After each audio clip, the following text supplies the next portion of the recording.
రావే.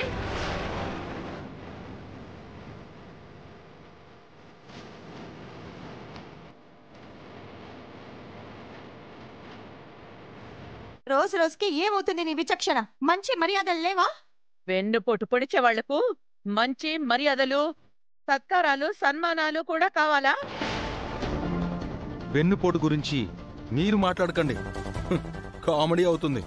ముందు దాన్ని బయటికి పిలవండి. ఏం జరిగింది? ఎందుకు ఇంతలా రంకెలేస్తున్నావు? ఇంతకు ముందు విగ్రహం విషయంలో గొడవ పడ్డానికి వచ్చారు, ఇప్పుడు ఏ విషయంలో గొడవకొచ్చారు?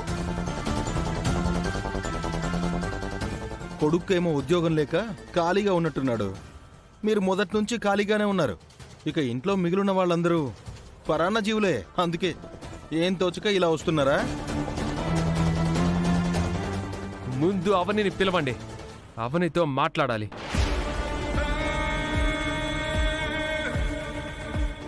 మా ఇంటి నుంచి బయటకు వచ్చేసిన తరువాత ఎవరికి అనుమానం రాకుండా చెయ్యాల్సిందంతా చేసేసింది. ఏం చేసింది? మా కుటుంబం రోడ్డు పాలయ్యే విధంగా చేసింది. ఆ పని అమ్మవారు చేస్తుంది, అవనికి చేయాల్సిన అవసరం లేదు. ఏమైంది? వచ్చింది కదా, మాట్లాడండి. మీ వల్ల ఏదో తీరని నష్టం జరిగిందని మాట్లాడుతున్నారు. మనసులో మా మీద రగిలిపోయేంత పగని పెట్టుకుని మా ముందు చాలా క్యాజువల్ గా ఎలా ఉండగలుగుతున్నావు, ఎలా నటించగలుగుతున్నావు? ఏం జరిగిందో చెప్పకుండా ఇష్టం వచ్చినట్టు మాట్లాడకండి. మా ఇంటికి సంబంధించి కోర్టు కేసులు నడుస్తున్నాయని నీకు తెలుసు కదా. అవి మాకు ఫేవర్ గా వస్తాయని అందరం కొన్ని రోజుల క్రితం నుంచి ఎదురు చూస్తూ ఉన్నాం.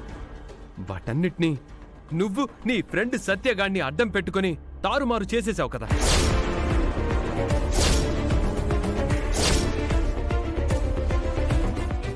మీకేమైనా పిచ్చి పట్టిందా? ఏం మాట్లాడుతున్నారు మీరు? నిందలు వేయడానికి కూడా కొన్ని హద్దులుండాలి. నిరాధార ఆరోపణలు చేయడం సంస్కారం అని అనిపించుకోదు. సంస్కారం, సంప్రదాయం పోయి మీ దగ్గరే నేర్చుకోవాలి. మరి మీరు మీ సిగ్గులేని బతుకులు. వేదవతి గారు,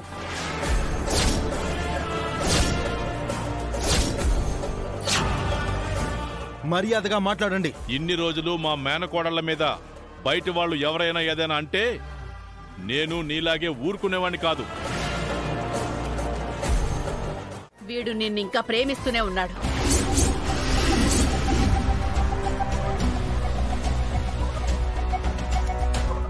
నువ్వు నీ భర్తకు దూరమైన దగ్గర నుంచి వీడు నీకు దగ్గర కావాలని చూస్తున్నాడు. జాతరకు వచ్చినప్పుడు దీన్ని వీడికి నేను ఇవ్వలేదు, వీడే తీసుకొని వచ్చాడు. అమ్మా, అవనిని తీసుకొస్తాను. కోడలికి హారతి ఇవ్వడానికి నువ్వు రెడీగా ఉండు. దీనిని పట్టుకుని ఎందుకు తిరుగుతున్నావు?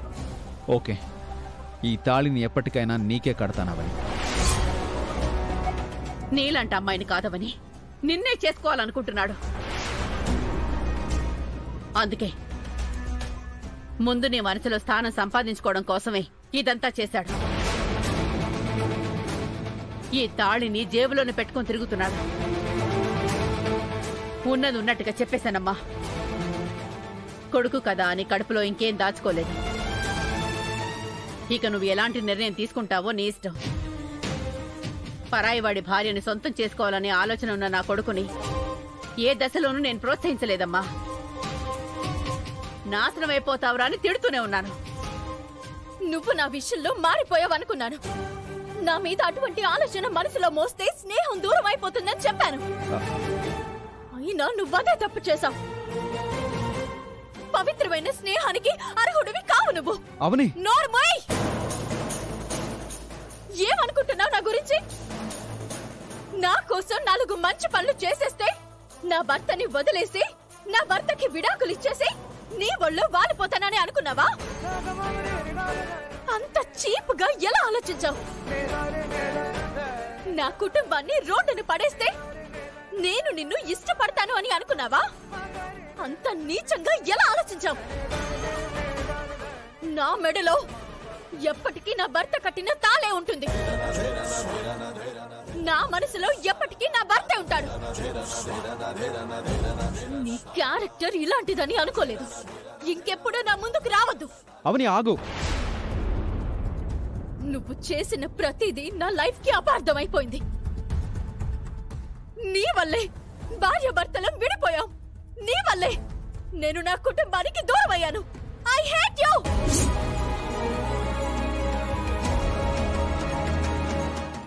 సారీ అని నువ్వు చెప్పిన 2 అక్షరాలు విడిపోయిన 2 మనసుల్ని దగ్గర చేయగలుగుతాయా? అసలు నీ దృష్టిలో స్నేహం అంటే ఏంటి?